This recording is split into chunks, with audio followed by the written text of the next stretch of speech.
අරගෙන ආවා. මම අද හදන්නේ කෑම එකක් හදන විදිය නෙමෙයි කියන්නේ කෑම එකක් හදන්න පාවිච්චි කරන මස් කරි පවුඩර් එකක් ගෙදර හදාගන්නේ කොහොමද කියලා. දේශීය කුළුබඩු සාරයෙන් අපි මේ මස් කරි එක හදන්නේ කොහොමද කියලා බලමු. මම සූපවේදීවරයෙක් විදියට මගේ යුතුයකමක් තියෙන මේ දැන් සමාජයේ පවතින ආහාර රසකාරක වලින් මේ සමාජය මුදවා ගන්න. ඒක නිසා හොඳ විසඳුමක් තමයි මේ මස් කරි පවුඩර් එකක් හදලා පොලොස් කරියට ඕනම මස් වර්ගයක් වෙනකොට මේක පාවිච්චි කරන්න. ඒක නිසා අපි බලමු මේ මස් කරි පවුඩර් එක කොහොමද කියලා හදන්නේ. මම මේ මස් කරි පවුඩර් එක හදන්න අරගෙන තිනවා වේලිච්ච මිරිස්. වේලිච්ච මිරිස් ග්‍රෑම් 400යි, කොත්තමල්ලි ග්‍රෑම් 250යි. මේ දෙක විතරයි මම කිරලා ගත්තේ. ඊට අමතරව මම අරන් තිනවා ඉඟුරු.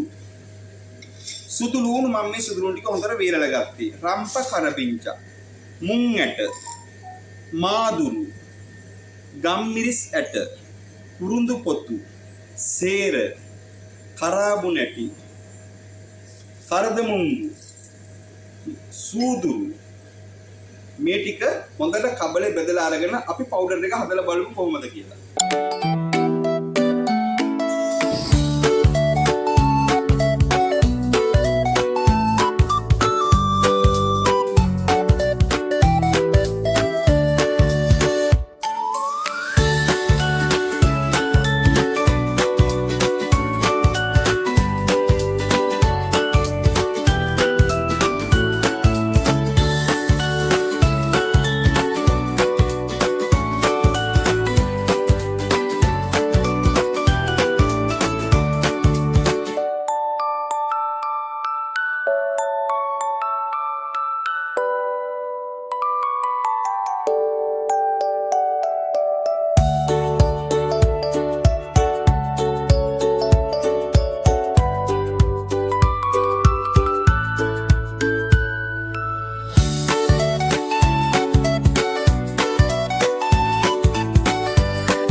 මේ තියෙන්නේ අපි හදාගත්ත මස් කරි පවුඩර් එක.